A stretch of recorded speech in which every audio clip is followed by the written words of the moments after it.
Does and stainless steel welders. Why apply? This is a free recruitment with no application or placement fees required. Contact us today on 0721 506627 or 0733 392180. You can also visit us at CONCISE Plaza, Kikorok Road. Alternatively, you can send an email to info@competitivemanpower.com. Apply now. Limited slots available. Competitive Manpower International Limited is recruiting delivery riders in the United Arab Emirates. If you have a passion for the road and a desire to work in a fast-paced environment, then this is your chance. Don't wait. Send your applications to competitivemanpower@gmail.com. Want to apply in person? Visit our offices at Kiko Road behind the Casa Hotel, KCB River Road, Nairobi. For more details, call us now on 0721 506627 or 0733 392180. Act. First opportunities are limited. Secure your spot today and start your journey as a delivery rider in the United Arab Emirates. Join our team at AYTB in partnership with Competitive Manpower. AYTB is seeking qualified candidates for the following positions: Technical Advisor, QA or QC Personnel, Shop Coordinator, Report Organizer, Rotating Equipment Repair Technician, Valve Overhaul Technician, Machining Technician.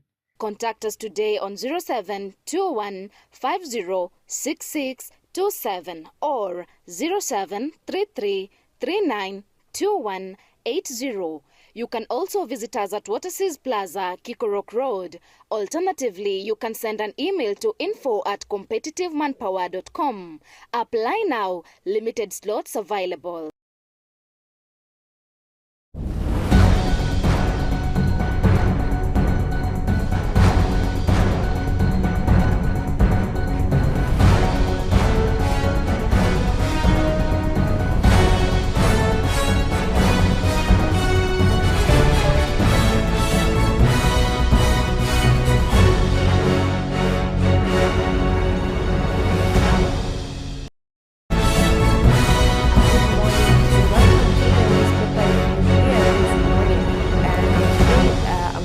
By a seasoned journalist.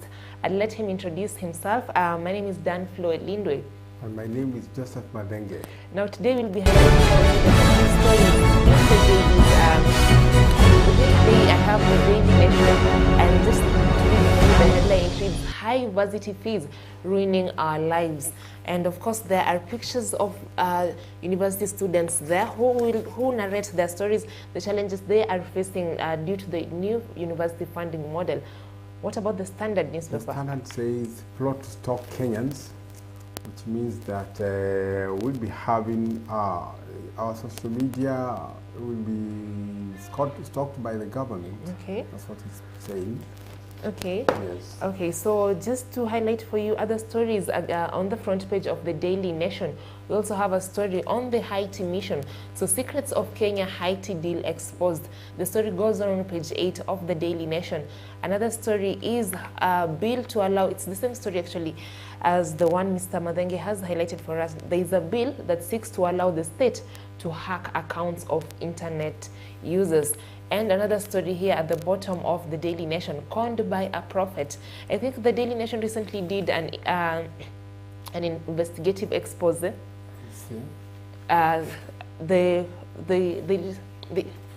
So high varsity fees ruining our lives. This is the headline in the Daily Nation, and it's about the new funding model. As we are aware, the government in 2023 actually introduced a new funding model, and it is leaving thousands of university students who are placed in categories that require them to pay hefty fees with minimal government subsidy. Under a new funding model, they have petitioned authorities for review, but as they await their fate, the most desperate have been forced to drop out of college and others barred from sitting their exams because of mounting fees arrears. Now the story goes on page 2 and 3 of the Daily Nation. My question is to that, focusing on that story. We Yes. used to have HELB. What happened to HELB? So they're saying even help nowadays, even help delays in being disbursed. You know, Yeah. for for instance, according to this new funding model, so another story is Conned by a Prophet. So this story was about a prophet. His name is David Maina. Yes. So a man overseeing the operations of Yahweh Media Services Limited, which officially is spreading the gospel through multiple television stations, yes. except it's the gospel of greed, and it's leaving a trail of bitter victims. So I think this was an expose by the Nation newspaper recently. Maybe you need to go deep and tell us more about this conned by a prophet. How are people conned by a prophet? How someone is conned by a prophet. So yes. Basically, they preach the gospel, but at yes. the same time, they're having viewers send yes. in 50 shillings, 100 shillings. Okay. They tell you, Tuma Imia, we know you're having a sick child, you need school fees. You will win even 10,000, 40,000. Okay. And people keep sending. They even say your name so that you believe, Wananiona, you know, I'm almost yes. winning this, and people keep sending money. There's a day they earned, in December, they were earning up to 600,000 per day from just people sending in 50 shillings, 100 shillings. No, my question again, and I wonder, what's the difference between now, you know, the money that people send via WhatsApp, I mean, via SMS and PESA, yes, and the normal offering people give church, yes, to the church, and also there's tithing, there's also offering. Now, what's the difference between that and now the money and this money that people ask to send? In fact, yes. the Betting and Licensing Control Board is saying yes. this is one of the challenges it is facing, you know, yes. particularly from media stations that are faith-based. Yes. They're having betting, something that looks like betting on TV, yes. but when they're asked, and you know, they don't have a license. For instance, yes. this prophet, according to the story, he doesn't have a license to conduct betting on his channel. Now, so, the question is again, and yes. I wonder, now that you brought the issue of betting, what's the difference between betting and now sending this money to the via M-Pesa again? Now, according to the church, to the Betting and License Control Board, they're saying that is also they're also having a challenge drawing that line, because when they ask these faith-based televisions, yes. explain why you're having Kenyans send you money, they say this is tithe, this is offering, but at the same time, you know, the way they approach with which the TV is asking Kenyans to send in the money, yes. it looks like betting. But when the TV is questioned by the authorities, they say it is tithe and offering. Tithe and offering. So, yeah. I think we need to draw a line between offering and also betting. Yes. Betting is why you're not sure whether you get what you are. Maybe you're not sure of winning some amount of money. Yes. But now this one is voluntarily. You're sending the money because a man of God has asked you to do so. It's a way of supporting the church, yes. supporting the ministry. Yes. That's how I look at it. Maybe again that needs to be defined further between supporting the work of God yes. and the ministry and betting. Yes, yes, definitely there needs to be a line drawn them. Now, another story was about the top story on the Standard newspaper. The plot to stock Kenyans. That means if you are sending messages via WhatsApp, or social media, yes. if you're not keen, now the government is actually focusing on now stalking, seeing what you're saying, whom are you communicating with, yes. What kind of messages are you sending, all these things. And you see there's a bill actually in the parliament. Yes. Yeah, maybe tell us about that. So there's a bill that has been presented in parliament that yes. was sponsored by Aldai MP, that is Mary Keitani. Yes. And according to this bill, all, you know, for instance, all telcos and yes. also internet service providers, yes. they will need to seek a new license yes. that has, you know, there's a tool that will be installed. Yes. For instance, if I have a SIM card, yes. this SIM card has that tool that I'm able to be monitored. It has my there's a unique registration number they give you. Yes. Now, according to this story here in the Daily Nation, yes. they're saying it's like these tools, the relevant authorities already have the tools yes. and they are already using them. Now, this was according to a person who sought to remain anonymous, who revealed this information. Yes. And they're saying what the government is basically doing is this seeking a legal platform to actually implement the use of these tools, but the tools are already in present. So it means that there will be no secrecy anymore. Yes. If, say, for example, you are sending a message to a friend, between you and that person, like Yes. you see WhatsApp, Yes. the WhatsApp messages you send to a friend, it's only you and that friend can actually share. Yes, normally. Now, yeah, normally. But now we are told that if you send, the government is zeroing to that, even that friend of yours you are sending messages to, it will be there will be no secret between you and the other person. The government will know. According to the standard, I have seen the saying that this could be actually be a part of the government's move to, it's like to censor activism, social media activism, Yes. activism particularly, Yes. because we've been seeing a lot of, particularly the youth, Gen Z, Yeah. using social media as an activism platform. Yes. So ahead of the 2027 general elections, so we're waiting to see if that bill will be passed. It's also ought to go into public participation. So will Kenyans agree to this, or will they reject this new proposal?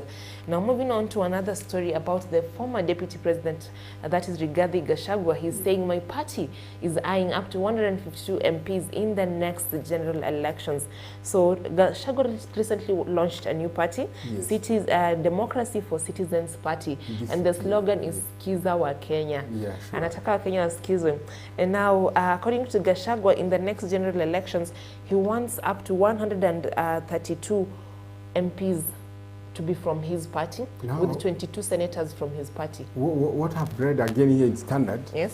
on the same actually, it says that that could be a plan of now separating the votes. Yes. The same thing happened during 1992. There were so many parties, so that actually separated, divided so many votes. Yes. And the ruling party then won. Again, here we are told Gachagua could be not the right person to do that, because when you look at it again, he was more pro single party, pro one party, and that time, Yes. during the Moi era, and now being the one who is fighting for the democracy, people are looking at it saying that they don't want to believe in it. They want to believe whatever they are saying with a pinch of salt. Yes. I don't know, what do you think about that?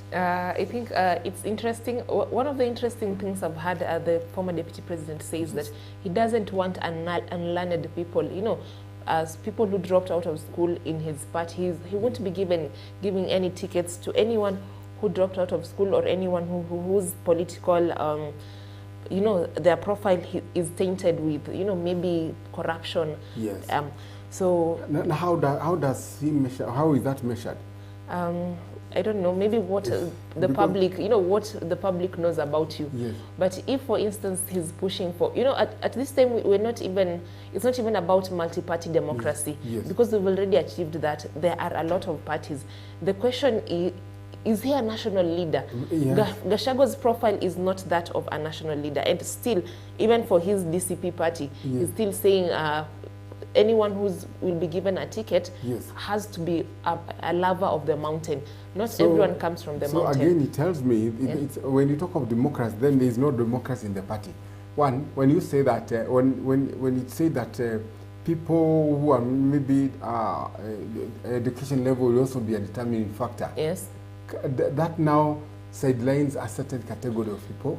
But So Mr. there's no democracy again. Democracy, for instance, we've had people holding public office Yes. whose academic qualifications are being put into question. Are you saying it's okay for someone who doesn't qualify academically to hold public But we've office? seen people who are not, maybe who did not do well in school, Yes. but they form very good leadership. Give So an leadership example. leadership is not about, it's not about education level. Yes, yes. We have people, for example, we had somebody like Jenga Karume. Jenga Karume was not an educationist, but he was a very good leader.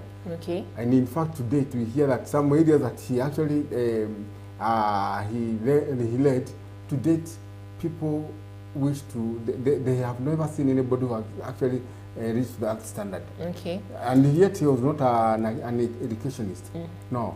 So, okay, do you think maybe one's education level affects the quality of leadership they bring out? Because we've had instances like we're having current leaders who are sitting members of parliament, even governors, whose academic qualifications have been put into question, and even the outcome of their work, yes. it's not tangible. Like, people can't feel these people have worked. I think instead of talking of academic level, yes. we should be talking of character. Yeah. Character is the key, not the education. Not the education. Yes, because we have some people who have never gone to school, or even if they went, yes, they still have that quality of leadership qualities. Yes. Yeah, that's what we should be looking for, not education. In fact, parties, who are the voters in this case? Okay.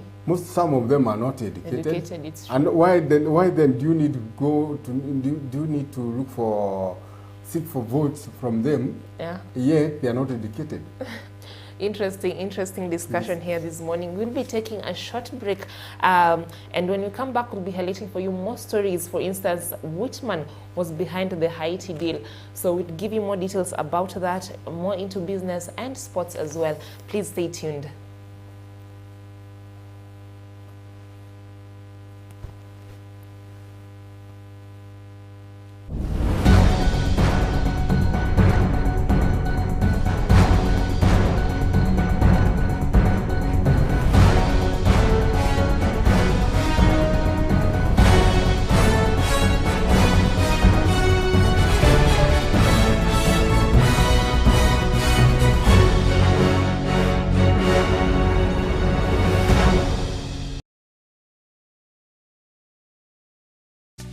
Welcome to Competitive Training Institute, empowering you with in-demand skills. At Competitive Training Institute, we equip you with practical, job-ready skills that open doors both locally and internationally. Whether you're aiming to become a qualified caregiver, certified plumber, skilled automotive mechanic, or want to learn a foreign language like French, Arabic, or German, and many more, we've got the right course for you. Our hands-on training, guided by experienced instructors and aligned with market demands, ensures you're ready to compete and succeed in today's job market. We don't just train, we help you get hired. Our job placement team supports you in finding meaningful work after graduation. We are proudly accredited by NITA, ensuring high standards in all we offer. Ready to begin? Call us on 020-200-192 or 0721-223081, or email us at competitivetraining@gmail.com. Your journey starts here. Let's build your future together. Join our team at AYTB in partnership with Competitive Manpower. AYTB is seeking qualified candidates for the following positions: technical advisor, QA or QC personnel, shop coordinator, report organizer, rotating equipment repair technician, valve overhaul technician, machining technician. Contact us today on 0721506627 or 0733392180. You can also visit us at Waterseas Plaza, Kikorok Road. Alternatively, you can send an email to info@competitivemanpower.com. Apply now. Limited slots available.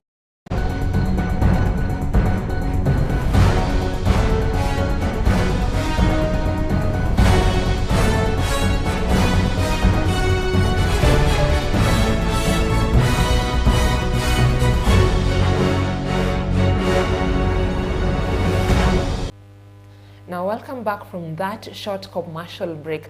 Here at the newspaper, here we are reviewing the newspaper, the dailies, and with me is the Daily Nation. The headline reads, High University Fees Ruining Our Lives. And for the Standard newspaper, it's plot to stop Kenyans. Now, we had just highlighted for you some of these stories, and we had left off at a story about the Haiti mission.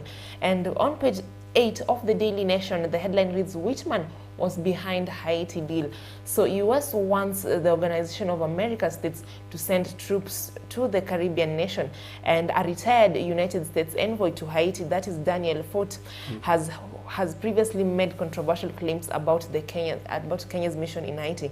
And Foote in 2024, he actually said that Kenya took the mission because of money, that it was just an act of greed, you know. Do you really, you want to say that we were not going there for peace mission. We're going there because of money. So basically, maybe it was according to this man to the envoy. He says Kenya, you know, there was 13 billion shillings pledged by the former U.S. president, that is Joe Biden, and now according to Daniel Foote, he says Kenya actually took the mission because we just wanted that money. So who was in this case? Who was actually the beneficiary of this money?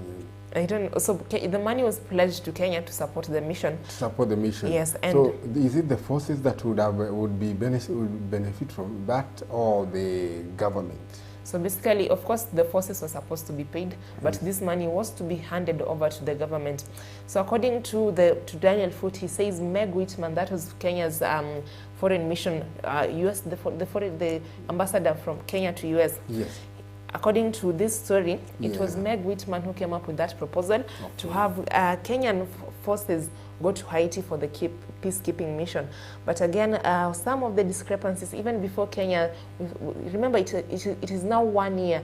Yes. In June, it will be 1 year since Kenya first took the first troop. Yes. Yes, and now the story highlights how it was not President William Ruto's idea. You know, he was even just approached with it, and he said, yes, we'll take our envoys there. So, then why should they say that Kenya is the one that was going there to make money? It's not Kenya that had that interest. Yes. So even the president was approached. It's not him or the Kenya government that came up with the idea. Yes. It was not them. Yeah. Actually, it's not us who came up with the idea. The idea was sold to us, and then we actually bought it, and we took our troop there. So we should not be accused of looking for money. Looking for money from. Seeking to benefit from that. No, it's not us. Yeah. So hopefully we'll be giving more updates on that. Remember, there are still troops in Haiti. Yes. Some have been reported dead, some injured, and among other challenges they are facing. Any interesting story from the Standard newspaper? Oh yeah, there's a very interesting story here about now government and its counties are likely to get more CT scan machines. Okay. Remember, in the past, there were very few CT scan machines in Kenya. Only the major hospitals like Kenyatta National Hospital. People would travel from all the way from Turkana, from Malindi to come to Kenyatta National Hospital to get the services of CT scan machines. Yes. Now at Kericho, one of the Kericho Referral Hospital, they're getting 64 slice machines, CT scan machines. Yes. 64 is one of the fastest machines, although it's not very fast. The fastest should be 256. We also have 128, 256. It means within a second per every rotation, it can actually scan the whole body, and maybe per second it can make several rotations more than maybe if it's 64 slices. It means within 1 second, it will have scanned 64 pieces, or rather 64 slices in the body. Okay. That's what it means. That is interesting. And therefore, it is also a development here in Kenya. Yes. We are told that now the hospitals will be acquiring these machines. In the past, we had that during the MES. Instead of acquiring, they were being leased. Okay. But now, they are buying. Leasing means you have a machine there, but it's not yours. Yes. You lease it for a certain period, and then after that, you are not sure that you continue having it or not. Yes. But now, they will be having these machines. Yes. That's what it means. Okay. Yes.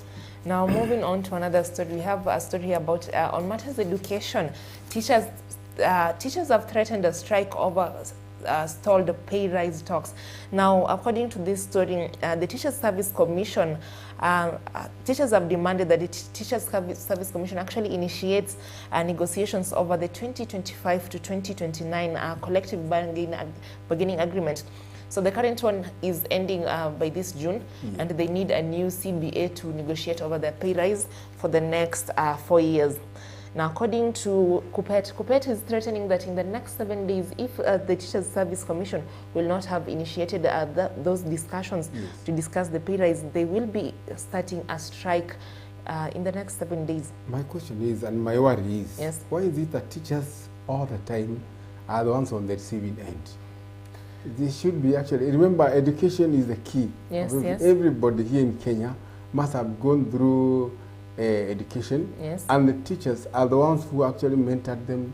Yes, they're the ones facilitating all these. Yes, yeah. Now, they should be taken actually. Their needs should be met actually immediately, without any push and pull. Yeah. That's how I look at it again. Yes, yes. And still on matters education, I'd seen an interesting story there on the Standard about delays. About a national crisis that is actually looming regarding to the national examinations that are expected to happen at the end of this year. In fact, that story, yes, it's just here, and it says that the national exam might delay, and it's because most of them, all these papers or the exams are always printed outside. The printing is done outside the country, and now it is delaying.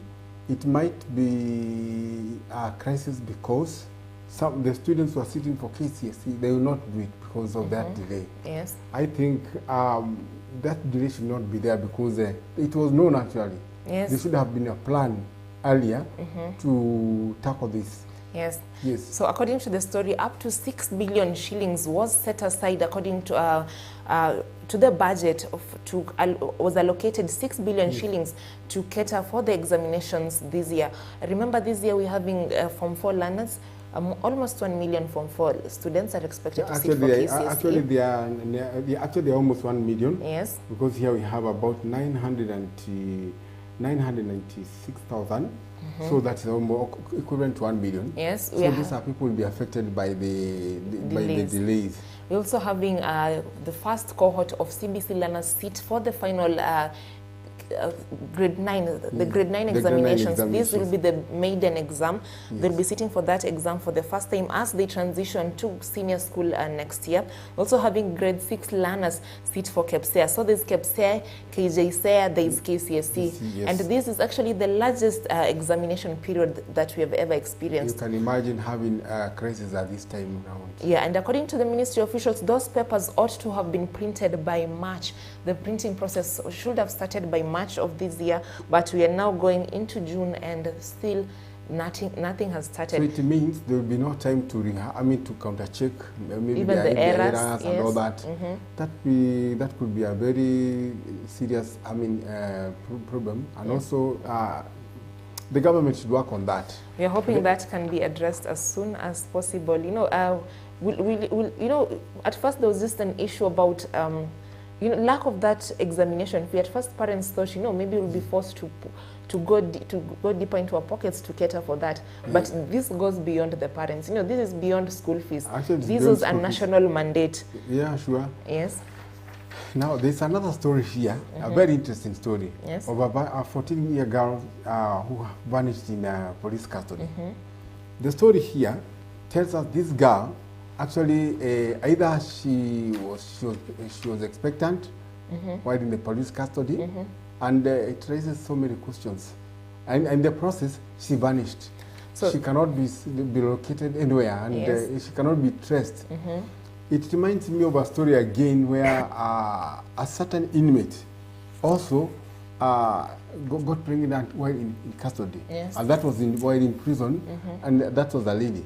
And you wonder how that happened. Yes.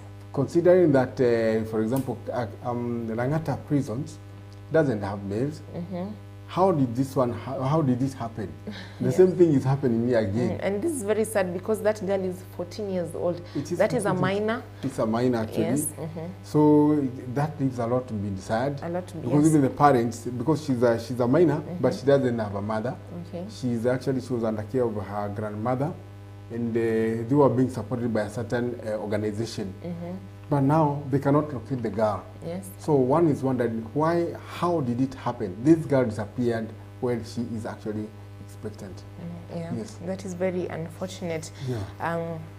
So moving on to another story, on page 10 of the Daily Nation, a story is being highlighted about 3 missing persons after boat capsizes in strong coast winds. So remember, over the weekend, the government has actually warned about strong winds and strong tides along the coastline. And just fishermen and tourists have been warned to be on the lookout about that. But unfortunately, we had some 3 boats that capsized, boats capsizing and 3 people missing. So the meteorological department attributes winds to strong currents in the Indian Ocean. And so according to a beach official, he says, we appeal the government to help our fishermen so that they can be able to survive during this period when the ocean is a no-go zone. My question is again, it goes to I mean, I'm actually isn't concerned. How come, you know, the warning was actually issued. Yes. And these fishermen ought to have adhered to the warning. They did not. It is important to adhere to such warnings because to avoid this kind of calamity again. Yes. So, in as much as we are, the government is actually encouraging all Kenyans, tourists as well as fishermen along the coastal lines to adhere to this warning. Remember, after that warning, we're already reporting of 3 missing people, and efforts are underway to find 2 fishermen in Kilifi and a 3rd one in Lamu County. So these 3 people have gone missing after their boats capsized in the strong coastal winds. Hopefully they will be found, and you know, just in as much as the economic times are hard, so maybe they were just, you know, they feel I have to go fish. But again, your life comes first. Yes. You've been actually warned. You've been told that this is what is likely to happen if you go there. And like we normally see, even during heavy rains, people are told not to be near to move away from the rivers. Yes. And you still see some people even building their houses next to the river. So these are things we need to know and even to adhere to. Yes. Yeah, to avoid this kind of problems or issues. Yes. There's a story here about the crackdown, some mere crackdown on East African community citizens. Where again we are told in East Africa, you find that Kenyans, the Kenyan now citizens, are actually friendly. They are brothers and sisters. But the difference is brought in by the government. You go to the border of Kenya and Tanzania, you cannot tell where the border is, and because they live as brothers and sisters. Yes. But up there, you find this where we are not you are not supposed to be brothers and sisters. Yes. Division is brought by the government, but not the citizens. People in Tanzania who come across the border, they're actually taken care of by our people, by the people on this side. But the other side, and the same, likewise the other side. But government is the one that brings the division. What do you think of that? I think yes, there's an aspect of where it is the government that is bringing the divisions. Because for instance, when the activists Boniface Mwangi and Agatha from Uganda, when they decided to go to Tanzania for the hearing of Tundu Lissu, that was actually more, you know, they weren't going there to protest or anything, just it was a public hearing, and maybe the East African community thought we can go there and listen to this hearing. The same way recently we had Kizza Besigye, who was arrested in Kenya and is still being detained in Uganda. We had recently Martha Karua, the People's Liberation Party leader. She was in Uganda trying to, you know, defend Kizza Besigye. So I guess the crackdown on EAC citizens, it actually curtails the freedoms and democracies that, you know, we're trying to think that we're growing, we're maturing in terms of democracy. Yes, sure. But the move by Samia Suluhu, the Tanzanian president, to actually, when allegedly she tortured the activists, it actually shows, you know, it's like... In fact, torturing, that was the worst part of it. These people are foreigners. Yes. Why do you have to torture them instead of just taking them back to their country? Yes. Yeah. And you heard what even the girl and the lady from UG said? Yes, she's alleging even sexual assault. Sexual assault. Yes. And that is now, in the past, people used to think Tanzania was like, it was the best country. People used to, people were very friendly, and all that. Because of the communism aspect. Yes. But look at this. In Kenya, we've never had any foreigner being tortured. At all, we've never had one. But in Tanzania, look at this. Yes. It is alarming. It's alarming, actually. It's a very, very alarming. And there's a headline that here says that we have to separate the people of Tanzania from the government, because citizens in the region are interacting, trading and even meeting all the time. East African citizens have long expressed and demonstrated solidarity with each other. Okay. But you see, Yes. we have actually shown solidarity within each other. But the government, it is the one that is separating people. Yes, in fact, even Suluhu was saying she doesn't want people from other countries, interfering with their internal affairs. She did not even call them people. Yeah. She told them creatures. From other From other countries. Yeah, so Tanzania has been declared a no-go zone by the president, particularly if you're going there to interfere with their national issues. Now, moving on to matters business, there is a story here on page 12 of the Standard of the Daily Nation. Actually, pending bills fall shillings 118 billion shillings on fresh state payment.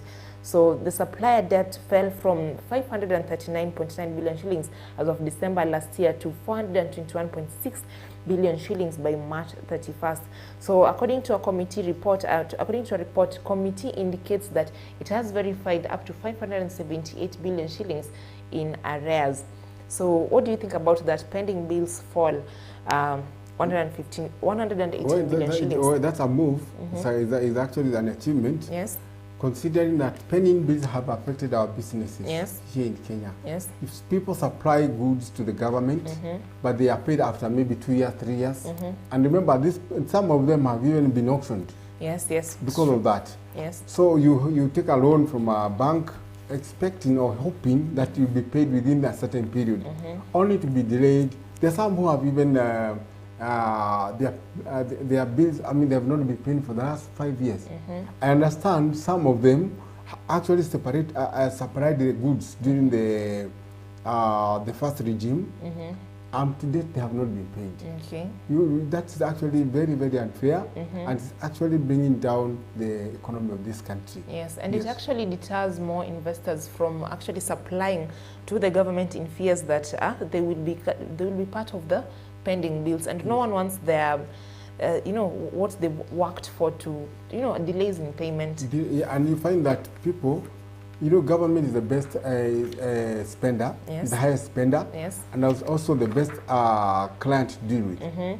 But when it comes to payment, that's where now the problem is. Yes. Yeah. You will find that even before you pay, sometimes they even force to part away as a certain percentage in order to push your payment. Yes, it becomes a major problem. Now, moving on to matters sports. There's a headline here on page 25 of the Daily Nation. KPA DCI set their sights on elusive national title. So the defending champions KCB and Kenya Prisons fall in hotly contested semis. And so the KVF League playoffs, so the new winners to be crowned next month. We'll definitely be keeping you updated on that, who wins. So this is actually about volleyball. It's a game of volleyball. We are having KPA, DCI, even the KCB, defending champions, KCB partaking in this. And the winners will be crowned in the coming month. I didn't know that DCI has a very good team. They usually play, they even have sports, even soccer. They usually even play soccer. This is the first time I'm actually learning about the DCI team, even moving to a higher level. Yes. Yes. Wako kila mahali. Oh, even the Kenya police team, the Kenya police have a team. Yes, they call police bullets. And now they are shooting bullets in the field now. In the field and on the ground, So those stories we've highlighted for you mark the end of our newspaper review this morning. Please stay tuned tomorrow. Catch us again tomorrow morning. We'll be highlighting for you the top stories in the dailies, and grab yourself a copy of the dailies on your way to work just to delve deeper into the stories we have highlighted for you this morning and those we didn't get time to do so. My name is Danflow Lindwe. And my name is Joseph Mathenge. Have yourself a blessed day. Have a good day too.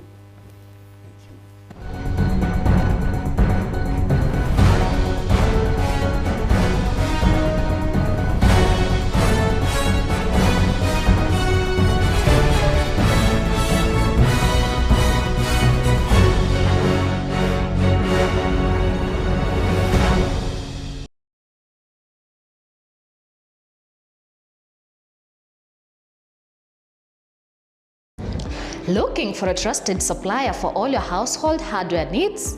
Look no further than Competitive Hardware Limited.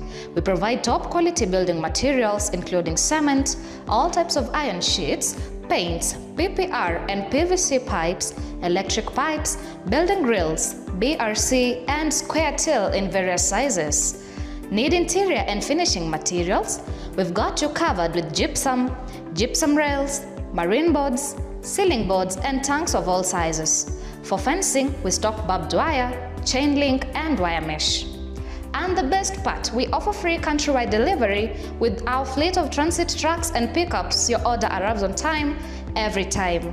Visit us in Kitengela along Namanga Highway, opposite 411 stage, or at our branches in Kitisuru and Busia. For enquiries, call us on 020-26-88-888 or 0733-666632 or 0721-923248. Competitive Hardware Limited, your reliable hardware supplier. Competitive Manpower International Limited is recruiting delivery riders in the United Arab Emirates. If you have a passion for the road and a desire to work in a fast-paced environment, then this is your chance. Don't wait. Send your applications to competitivemanpower@gmail.com. Want to apply in person? Visit our offices at Kiko Road behind the Casa Hotel, KCB River Road, Nairobi. For more details, call us now on 0721 506627 or 0733 392180. Act fast, opportunities are limited. Secure your spot today and start your journey as a delivery rider in the United Arab Emirates.